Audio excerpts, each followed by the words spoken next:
After their big win on Saturday night, the Seacoast Mavericks take 2 days off before they bring it back to Leary Field for a clash against the Wachusett Dirt Dogs. These two teams can really power it up with the long ball. They did not disappoint tonight. Highlights coming your way, Maverick Spotlight.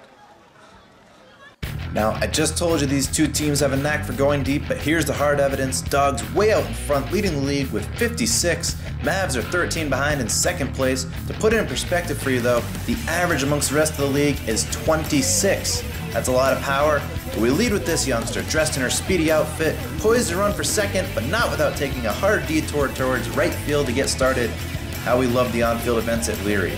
And it was a perfect night for baseball. Wachusett starter Tom Mahoney hoping to make a perfect start in his first outing ever in the FCBL. And how about this? For the first batter he faced is Tavares, a hard grounder up the middle, and somehow it just landed in the second baseman's glove. Take a closer look. Mahoney's gonna get real fancy here and kick this ball straight up in the air off his heel, right into the waiting glove of Fecto, and you know the rest. Maybe we ought to make this guy a soccer player, professional hacky sacker. Anyways, a solid start for Mahoney, and the good fortune kept on coming. He gets Hess to ground straight back to him for the easy double play. But the Mavs had a guy. His name is Josh Martin of Franklin Pierce, making his third appearance in the season, and Martin also had a very strong start to his outing. There he gets Austin Botts to start the second. Then the home run hitting machine Joe Breen, shallow fly to right. Martin actually had a phenomenal start to this game, retiring 13 of the first 14 batters he faced. We go to the bottom of the fourth. Game still tied 0-0. Keith Thorne thinks he's got himself an infield hit. Better check again, Brandon Skidmore. What a great scoop and throw from short. Nevertheless, it's first and third, and you can guess what's next. Dalton Davis. How did he get a hold of that one? Comes crashing down like a meteor out there on the tennis courts, and the big man puts his team up and on the board in a big way. 3-0 Mavs. And the Seacoast, still scrapping with 2 down. Dakota Higdon is going to follow up Chris Hess's double with a solid single straight up the alley. Hess comes steaming around from third, heading for home, and he's going to be safe at the plate. The throw's off target for Botts, and the Mavs tack on another to cap the fourth. Then Martin. He was one batter away from being perfect to this point, but there it is.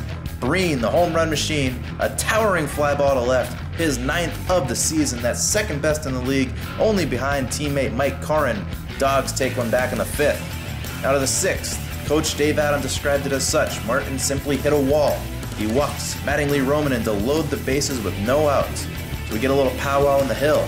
Martin gets bailed out big time here. A low liner by the very dangerous Corrin goes straight into the glove of Master Birdie at second. Birdie shovels to second for the double play. However, Fecto initially called safe by the ump. Tommy Chase disagrees, quickly vacates the dugout to talk it over. The umpires have a little get-together. When it's all said and done, it stands as a catch. Fecto is declared out at second. Huge break for the Mavs. What would they do with it? Well, Martin's going to go ahead and walk Austin Botts in 4 straight pitches, stick a fork in the rest of his outing. So that brings us to Mike Driscoll, the hard-throwing right-hander from Northeastern.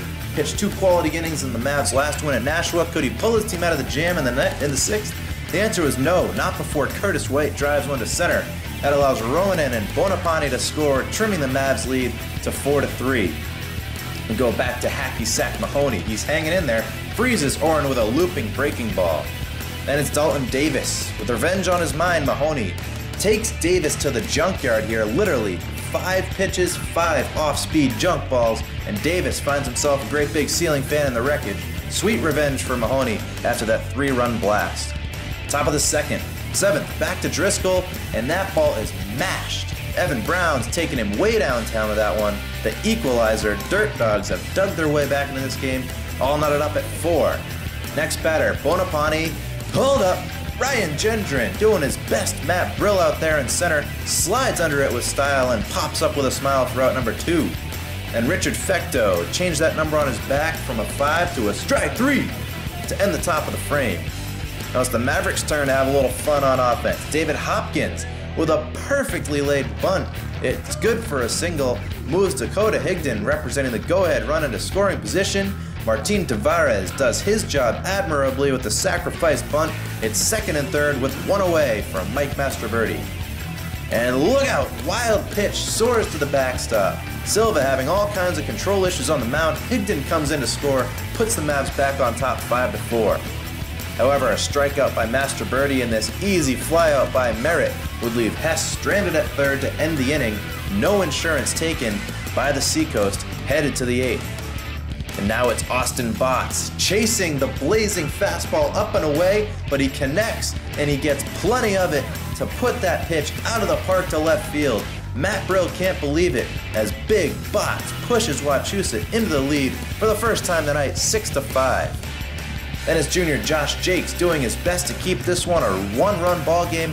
Closes up the 8th and 9th very effectively, allowing just one hit, striking out 2. Gets Fecto as one of those victims. We go to the bottom of the 9th. Sophomore Ben White of Holy Cross on the mound, looking for the save.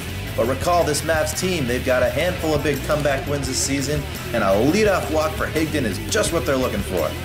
Next batter is Hopkins, and there's a pickoff attempt over at first. It's a wild throw. The ball stays in play, and Higdon's on his horse, rounding second. He's heading for third. Mavs could get him all the way over to third. It's going to be a close play at the bag. He's out.